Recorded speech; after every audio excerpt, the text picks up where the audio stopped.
Jumpa lagi dalam kesempatan permenungan ini, dan kita mau melihat bahwa pengalaman-pengalaman hidup kita adalah pengalaman di mana Tuhan memberikan rahmat dan juga senantiasa mau mengandalkan kita demi kebaikan hidup kita secara pribadi, juga mau untuk kebaikan bersama di tengah masyarakat. Dalam nama Bapa dan Putra dan Roh Kudus, amin. Rahmat Tuhan kita Yesus Kristus, cinta kasih Allah dan persekutuan Roh Kudus bersamamu dan bersama rohmu. Marilah kita berdoa. Allah Bapa kami yang bertahta dalam kerajaan surga, Engkau senantiasa menganugerahi kami hari yang baru dan indah ini untuk kami jalani.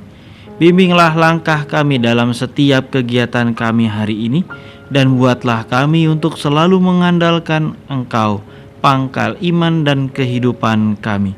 Semoga hari ini kami dapat menyenangkan Engkau dan berbuat baik kepada sesama, sehingga kami tidak mengecewakan Engkau. Demi Yesus Kristus Putra-Mu Tuhan kami, yang bersama dengan Roh Kudus hidup dan berkuasa kini dan sepanjang segala masa. Amin. Mari kita mendengarkan sabda Tuhan. Tuhan sertamu dan sertamu juga. Inilah Injil Yesus Kristus menurut Santo Lukas. Dimuliakanlah Tuhan. Sekali peristiwa Yesus berkata kepada murid-muridnya, ada seorang kaya yang selalu berpakaian jubah ungu dan kain halus, dan setiap hari ia bersukaria dalam kemewahan. Dan ada seorang pengemis bernama Lazarus, badannya penuh dengan borok. Ia berbaring dekat pintu rumah orang kaya itu dan ingin menghilangkan laparnya dengan apa yang jatuh dari meja orang kaya itu. Malahan anjing-anjing datang dan menjilati boroknya. Kemudian matilah orang miskin itu, lalu dibawa oleh malaikat-malaikat ke pangkuan Abraham. Orang kaya itu juga mati, lalu dikubur. Sementara menderita sengsara di alam maut, ia memandang ke atas, dan dari jauh dilihatnya Abraham dengan Lazarus duduk di pangkuannya.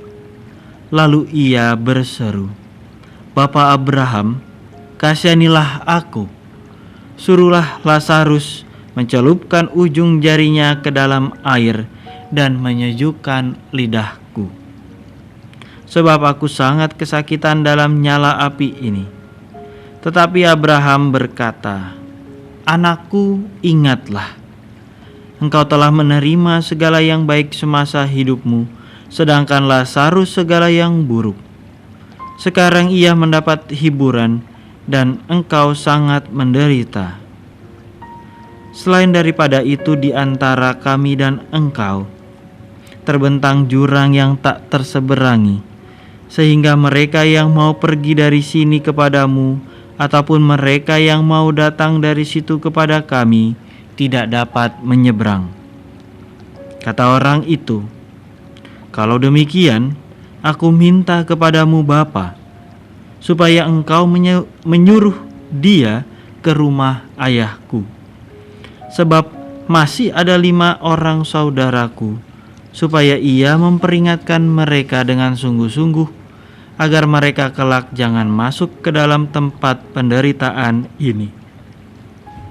Tetapi kata Abraham, "Ada pada mereka kesaksian Musa dan para nabi. Baiklah, mereka mendengarkan kesaksian orang itu." Jawab orang itu, "Tidak, Bapa Abraham. Tetapi jika ada seorang yang datang dari antara orang mati kepada mereka, mereka akan bertobat."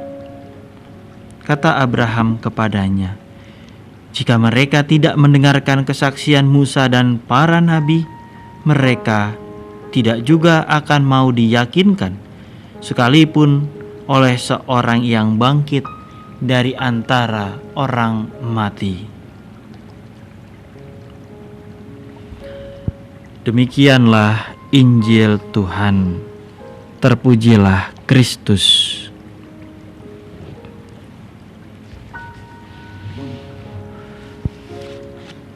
Romo Diakon,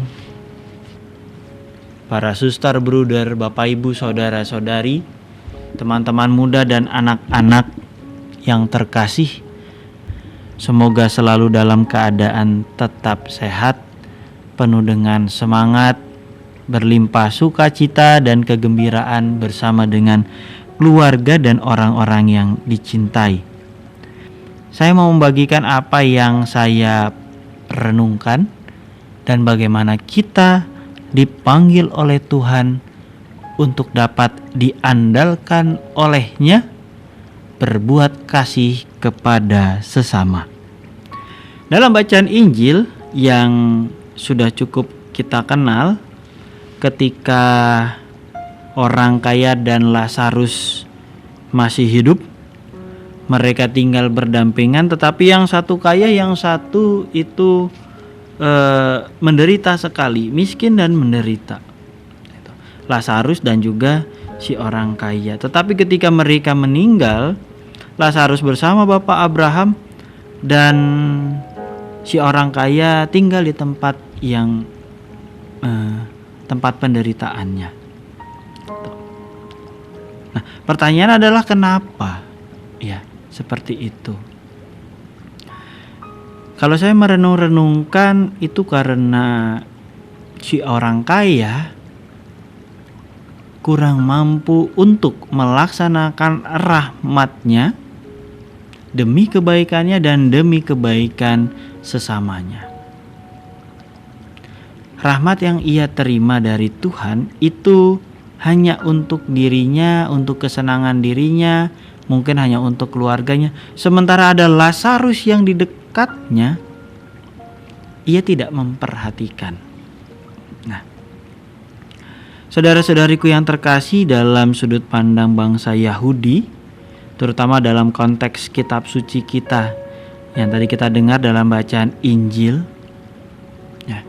gambaran orang kaya itu adalah orang-orang yang diberkati oleh Tuhan, yang hidupnya baik di Tuhan, di mata Tuhan. Ya, gambaran bahwa mereka punya kekayaan, hidup keluarga sejahtera, itu adalah gambaran orang yang diberkati.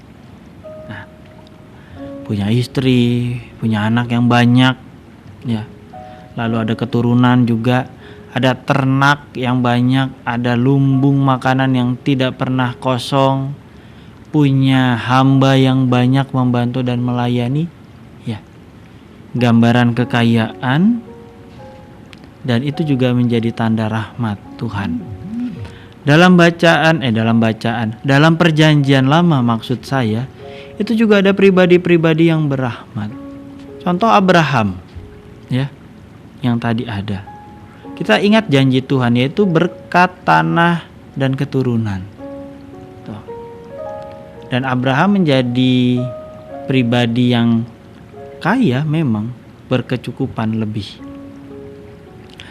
Lalu ada Raja Daud yang mengandalkan Tuhan dalam setiap pertempurannya, akhirnya diangkat menjadi raja, akhirnya menjadi raja yang masyhur, agung, mewah. Ya. Diberkati Tuhan, dirahmati Tuhan, menjadi pribadi yang luar biasa. Berikutnya ada Salomo. Salomo memohon rahmat hikmat kepada Tuhan. Dan kita tahu pada zaman Salomo kerajaan Israel megahnya luar biasa.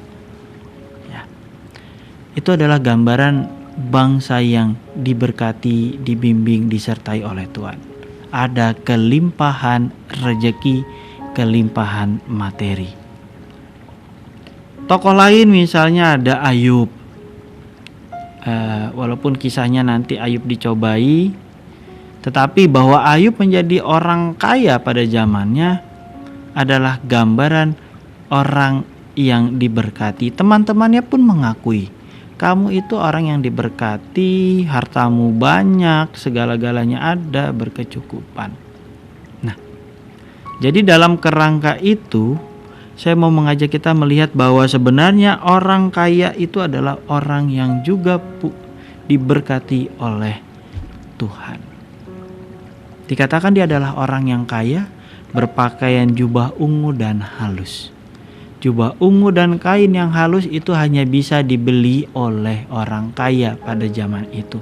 Sementara orang-orang yang biasa menengah ke bawah, ya pakaiannya jubah biasa yang agak tebal dari bulu-bulu, tidak ada bulu, tetapi ya mirip-mirip karung goni ya. Jadi memang dari bahan yang sangat sederhana yang mudah ditemukan, tidak seperti pakaian orang kaya ini. Ini mau menggambarkan bukan hanya kayanya saja, tetapi sebenarnya dia juga adalah pribadi yang diberkati dan dirahmati oleh Tuhan. Tapi pertanyaannya, kenapa? Ada apa dengan orang kaya setelah meninggal kok ada di tempat penderitaannya? Nah, di dalam bacaan Injil sebenarnya jelas untuk disisakan. Tapi makanan yang jatuh adalah makanan-makanan yang ya terbuang gitu, makanan-makanan yang terbuang, bahkan tidak disisakan. Dan kita bisa membayangkan Lazarus itu mengambil makanan dari hasil makanan buangan. Nah, tidak ada kepedulian. Nah, dalam permenungan saya mau mengajak orang-orang kaya, bukan orang-orang kaya, kita ini adalah pribadi-pribadi yang kaya dengan rahmat Tuhan. Tetapi kadangkala kita tidak mau berangkat atau beranjak pada tanggung jawab berikutnya. Tanggung jawab berikutnya adalah menjadi pribadi yang dapat diandalkan Tuhan. Ya. Bukan karena rahmat itu akhirnya kita terikat harus bertanggung jawab pada sama, tidak. Tetapi karena rahmat itu memampukan kita dan kita bisa diandalkan untuk berbagi kepada sesama. Hanya kadangkala tantangannya berbeda. Misalnya tantangan itu adalah selain kita mengandalkan Tuhan, kita juga mengandalkan hal-hal yang lain, bahkan kadangkala di atas Tuhan. Misalnya mengandalkan pikiran kita. Iya nih, pandai, pintar, cerdas, luar biasa, bisa menyelesaikan masalah-masalah dengan baik. Ya. Kemampuan berpikir kita kadangkala juga menjadi satu andalan, bahkan melebihi Tuhan. Yang kedua adalah misalnya kemampuan berpikir sudah, berbicara, berkomunikasi. Karena sekarang zaman dan eranya networking, orang berjejaring satu dengan yang lain, bukan hanya soal sosial media tetapi juga sistem bekerja. Kemampuan berkomunikasi itu juga sesuatu yang sekarang bisa diandalkan. Wah, saya bisa dekat dengan si A, saya bisa dekat dengan si B, saya bisa dekat dengan si C. Saya bisa mendekatkan antara si A dengan si B. Dengan kemampuan komunikasi saya bisa menyelesaikan masalah atau menjadi solusi untuk perpecahan. Nah, baik, bagus. Tetapi kalau sudah melampaui Tuhan, hati-hati. Contoh lain, kita mengandalkan sekarang uang. Iya. Uang bisa menyelesaikan segalanya. Itu. Belum tentu. Ada sisi-sisi di mana uang juga tidak bisa memenuhi kebutuhan kita. Maka perlu waspada. Sekarang juga mengandalkan sosial media. Ya. Online shop, atau mungkin sekarang juga ekaristi secara online lewat media-media sosial, jualan juga lewat media sosial, betul itu adalah sarana yang bisa kita pakai, tetapi jangan dijadikan satu-satunya andalan kita. Nah, kemampuan-kemampuan ini baik untuk selalu dikembangkan, tetapi jangan sampai ini melampaui bahwa kita selalu mengandalkan Tuhan. Gitu ya. Lalu yang kedua, kadangkala tantangan berikutnya adalah